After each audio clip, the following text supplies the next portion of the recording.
Hello friends, जोहार जय हिंद। आपका अपने चैनल बिरसा मुंडा क्लासेस में स्वागत है। तो हम लोग झारखंड इंटरमीडिएट जो कि 12वीं पॉलिटिकल साइंस का जो क्वेश्चन, पहला क्वेश्चन आप लोग को शीत युद्ध के बारे में हम करा चुके हैं। आज चैप्टर नंबर 2 दो ध्रुवीय का अंत, उसके बारे में आज हम लोग कराएंगे, जिसका एमसीक्यू महत्वपूर्ण है। तो चलिए हम लोग शुरुआत करते हैं। क्वेश्चन नंबर 1 स्क्रीन में आ चुका है, आप लोग सभी को जवाब देने का कोशिश कीजिएगा। क्वेश्चन नंबर 1 देखिए स्क्रीन में आ गया है। क्वेश्चन आपसे पूछ रहा है बर्लिन की दीवार कब बनी थी। जो बर्लिन है उसका दीवार कब बनाया गया था, उसको आप लोग को जवाब देना है। तो चलिए ऑप्शन देखिए, 1961, 1965, 1978 या 1967। कब बनी थी बर्लिन का दीवार, जवाब दीजिए सभी कोई। इसका बिल्कुल आंसर, जितने कोई अगर ए के साथ जा रहे हैं तो आप लोग का बिल्कुल राइट हो जाएगा। लेकिन बर्लिन का दीवार आखिर है कहाँ, उसको जानना पड़ेगा। जब तक आप इसको कहानी की तरह याद नहीं करिएगा, ये जर्मनी में है। जर्मनी का एक शहर है बर्लिन, तो इसी को लेके लड़ाई हो रहा था। देखिए आप लोग, द्वितीय विश्व युद्ध के बाद में पूरा दुनिया शीत युद्ध चल रहा था, तो उसी काल में 1961 का बात है, ध्यान दीजिएगा। जो जर्मनी रहता है उसका, जो बर्लिन शहर रहता है उसको, जो बर्लिन शहर रहता है उसको पूरब साइड को इसको रूस अपने क्षेत्र में ले लेता है, और पश्चिम वाला को अमेरिका अपने क्षेत्र में ले लेता है। ये होता है पूंजीवाद का सपोर्ट करता है, ये है समाजवाद का। तो इसी को बीच में दीवार बना दिया गया था। कब? 13 अगस्त 1961 को, ध्यान रखिएगा, ये आप लोग कर दीजिएगा। 13 अगस्त 1961 को बर्लिन का दीवार का निर्माण किया जाता है। उसके बाद में 9 नवंबर 1989 को कब तोड़ा जाता है, ध्यान रखिएगा, 9 नवंबर 1989, 89 को ये दीवार को तोड़ दिया जाता है। तो ध्यान रखिएगा, कब निर्माण हुआ था, 1961 में, 13 अगस्त 1961। और कब तोड़ा गया था, 9 नवंबर 1989 को। तो चलिए आगे बढ़ते हैं क्वेश्चन नंबर 2 की ओर, आगे हम लोग बढ़ेंगे। क्वेश्चन नंबर 2 देखिए स्क्रीन में आ गया है। क्वेश्चन नंबर 2 आपसे पूछ रहा है सोवियत संघ कितने गणराज्यों को मिलाकर बना था। जो सोवियत संघ था वो कितने राज्य, इसका विघटन कब होता है, 1991 में। हम लोग पिछले क्लास देख चुके हैं। तो यहाँ देखिए 18, 15, 19 या 12, कितने राज्य से मिलकर बना था, ये 15 राज्य से मिलकर बना था। तो आप लोग बी लॉक कर दीजिएगा। चलिए आगे बढ़ते हैं। क्वेश्चन नंबर हम लोग 3 की ओर आगे हम लोग बढ़ेंगे। क्वेश्चन नंबर 3, क्वेश्चन आपसे पूछ रहा है सोवियत संघ में किस पार्टी का शासन था। कांग्रेस पार्टी का, कम्युनिस्ट पार्टी का, रूसी पार्टी का, इनमें से कोई नहीं। चलिए तीसरा का जवाब दीजिए। तो ये बिल्कुल कम्युनिस्ट पार्टी हो जाएगा, यानी बी आप लोग का बिल्कुल सही हो जाएगा, जो कि रसिया का पार्टी था। आगे बढ़ते हैं क्वेश्चन नंबर 4, सोवियत संघ में शामिल देशों को क्या कहा जाता है। पहली दुनिया, दूसरी दुनिया, तीसरी दुनिया, इनमें से कोई नहीं। तो सोवियत संघ जो था, यहाँ ध्यान दीजिएगा, जो सोवियत संघ था उसको दूसरी दुनिया कहा जाता था। दूसरी दुनिया जो समाजवादी साम्यवादी व्यवस्था को अपनाए थे। और पहली दुनिया किसको बोला जाता था, जो पूंजीवाद जो अमेरिका नेतृत्व करते थे उसको पहली दुनिया बोला जाता था। तो इसमें लोग कौन सा हो जाएगा बताइए, यानी बी को आप लोग लॉक कर दीजिएगा। जितने कोई बी जा रहे हैं दूसरी दुनिया, बिल्कुल आप लोग का राइट हो जाएगा आंसर। चलिए आगे बढ़ते हैं क्वेश्चन नंबर 5 की ओर। क्वेश्चन नंबर 5 स्क्रीन में आ चुका है। क्वेश्चन नंबर 5 का आप लोग जवाब दीजिए। क्वेश्चन नंबर 5 आपसे पूछ रहा है सोवियत संघ का विघटन कब हुआ। थोड़ा देर पहले बताएं, किसी का गलती नहीं होना चाहिए। 1991, 1985, 1987 या 1998, बताइए तो कब हुआ था, 1991 में, यानी ये आप लोग लॉक कर दीजिए। सोवियत संघ विघटन हो जाता है। इसका विघटन का कौन कौन इसका ऐलान करते हैं, देखिए यहाँ पर अगला क्वेश्चन है, इसका ये लॉक कर दीजिए। अगला क्वेश्चन देखिए, क्वेश्चन नंबर 6, सोवियत संघ के विघटन के बाद उसकी सुरक्षा परिषद के अस्थायी सदस्य किसे दे दिए गए। यहाँ 3 देश रहता है, देखिए, एक रूस रहता है, एक रहता है यूक्रेन, और दूसरा रहता है बेलारूस। ये तीनों देश के द्वारा सोवियत संघ गठन का विघटन का ऐलान कर दिया जाता है, ध्यान रखिएगा। छठा क्वेश्चन में देखिए बोला जा रहा है कि 5 अस्थायी देश हैं, तो उसी को बोला जा रहा है जो सोवियत संघ का विघटन हो जाता है तो अस्थायी किसको दिया जाता है, पोलैंड को, बेलारूस को, यूक्रेन को या रूस को। तो ये रूस को मिलता है, जो कि अभी भी उसका प्रेजेंट है। टोटल कितना सदस्य है, 15 सदस्य हैं, किसमें, संयुक्त राष्ट्र संघ में, जिसमें 5 अस्थायी है। कौन कौन देश 5 है बताइए। सबसे पहले देखिए आप, ब्रिटेन हो गया, रूस हो गया, अमेरिका हो गया, फ्रांस हो गया, और एक हो गया चाइना। ध्यान रखिएगा, ये 5 जो देश हैं जो कि अस्थायी सदस्य है। और जो 10 देश सदस्य रहते हैं, ये प्रत्येक 2 साल के लिए सदस्य बनते हैं, जो कि रोटेशन होते रहता है, 2-2 साल इसका सदस्य चेंज होते रहता है। तो चलिए आगे बढ़ते हैं, क्वेश्चन नंबर हम लोग 7 की ओर। क्वेश्चन नंबर 7 की ओर आगे जाइए। क्वेश्चन नंबर 7 आ गया है स्क्रीन में।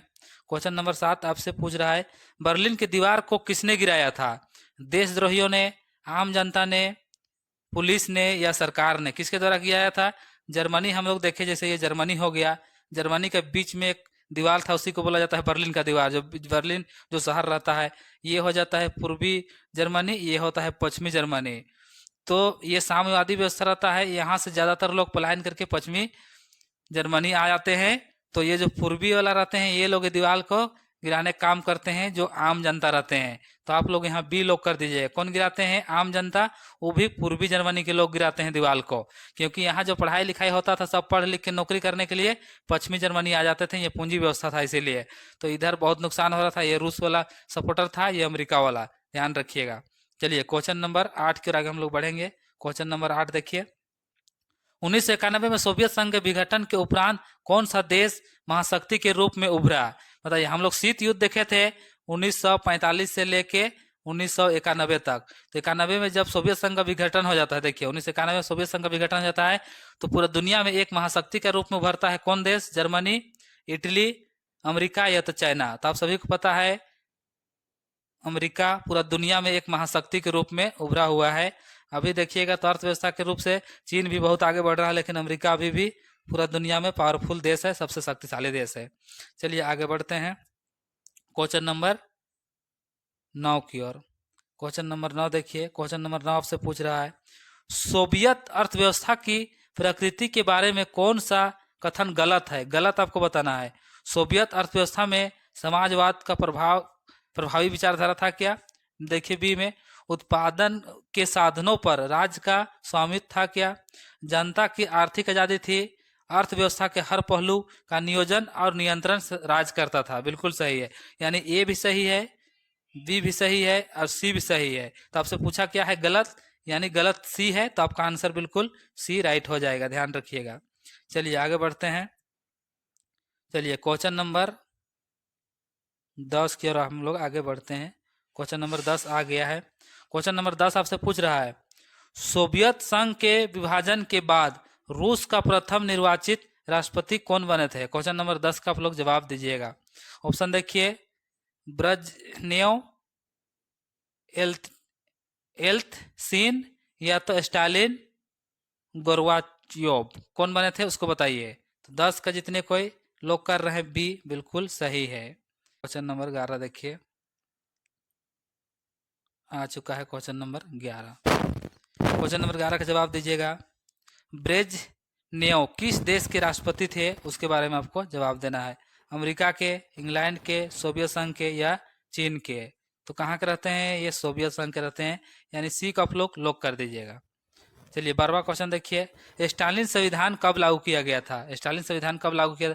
1973, 1936, 1977 या 1935? कब लागू किया गया था? 1936 में, ध्यान रखिएगा। क्वेश्चन नंबर 12 का जवाब। चलिए आगे जाते हैं। देखिए ये जो संविधान था स्टालिन के द्वारा लागू किया गया था, जो कि 5 दिसंबर 1936 को लागू किया गया था। उस संविधान में 146 आर्टिकल रहता है और टोटल कितना अध्याय रहता है बताइए? अध्याय कितना रहता है? 13 अध्याय रहता है। आप लोग ध्यान दीजिएगा, 13 अध्याय रहता है। चलिए आगे बढ़ते हैं क्वेश्चन नंबर 13 की ओर। क्वेश्चन नंबर 13 आप लोग को बीच आ चुका है। ग्लाउनोस्त व पेरोस्तोइका के मंत्र किसने दिए थे? लेनिन ने, स्टालिन ने, गोर्बाचोव ने या तो ब्रेजनेव ने? किसके द्वारा दिया गया था? 13 का जवाब दीजिए सभी कोई। तो जितने कोई सोवियत संघ के जो राष्ट्रपति रहते हैं उनके द्वारा दिया गया था, यानी गोर्बाचोव के द्वारा। तो आप लोग बिल्कुल लॉक कर दीजिए किसको? सी को। 13 का सी लॉक कर दिए हैं, कोई दिक्कत नहीं है। ये सोवियत संघ का हेड कब से कब तक रहते हैं? 1985 से लेके 1991 तक, यानी जब तक सोवियत संघ का विघटन नहीं होता है तब तक वो वहाँ के हेड रहते हैं, राष्ट्रपति रहते हैं। कहाँ का? सोवियत संघ के। चलिए आगे बढ़ते हैं नेक्स्ट क्वेश्चन की ओर। क्वेश्चन नंबर 14, क्वेश्चन नंबर 14 का जवाब दीजिए। दूसरी दुनिया के देशों में किस प्रकार के देश आते हैं? जवाब दीजिए, बताएं, आप लोग को गलती नहीं होना चाहिए। पूंजीवाद देश, विकासशील देश, गुटनिरपेक्ष देश या साम्यवादी देश? तो आप सभी को पता है, अगर नहीं भी पता होगा तो लॉक कर दीजिए। पूंजीवादी देश रहते हैं, सॉरी ये पहली दुनिया है, और दूसरी दुनिया साम्यवादी, ध्यान रखिएगा, थोड़ा मिस्टेक हो रहा था। ये रूस वाला सपोर्टर है जो कि दूसरी दुनिया बोला जाता है, साम्यवादी। पूंजीवाद नहीं बोल सकते हैं, समाजवादी बोल सकते हैं। पहली दुनिया अमेरिका नेतृत्व करते हैं, पूंजीवाद, ध्यान रखिएगा। विकासशील, जो देश नया नया विकास कर रहे थे। गुट निरपेक्ष, उससे हम लोग भारत तुरंत हम लोग सब गुट निरपेक्ष में थे। क्वेश्चन नंबर 15 देखिए, पूर्व साम्यवादी देशों ने कौन सी व्यवस्था अपनाई थे? समाजवाद, मार्क्सवाद, उदारवाद या फांसीवाद? 15 का जवाब दीजिए आप लोग, 15 का जवाब। जितने कोई सी के साथ जा रहे हैं बिल्कुल सही है, उदारवादी। पूर्व साम्यवादी, जो कि उदारवादी इसका जनक बोला जाएगा तो अमेरिका में था, और उदारवादी जो कि स्वतंत्रता समानता का बात करता है, तो आप लोग सी लॉक कर दीजिएगा। मार्क्सवादी कहाँ पर था? कार्ल मार्क्स के बारे में आप लोग जानते हैं। चलिए आगे बढ़ते हैं। क्वेश्चन नंबर आ चुका है 16, 16 का जवाब दीजिए। ख्रुश्चेव ने 1955 में किसे भारत का अभिन्न अंग बताया था? केरल को, गोवा को, कश्मीर को या इनमें से कोई नहीं? तो किसको बताया गया था? गोवा को। तो आप लोग लॉक कर दीजिएगा बी को। तो आज का क्लास ये दूसरा क्लास था, आप लोग लगातार जुड़े रहिए।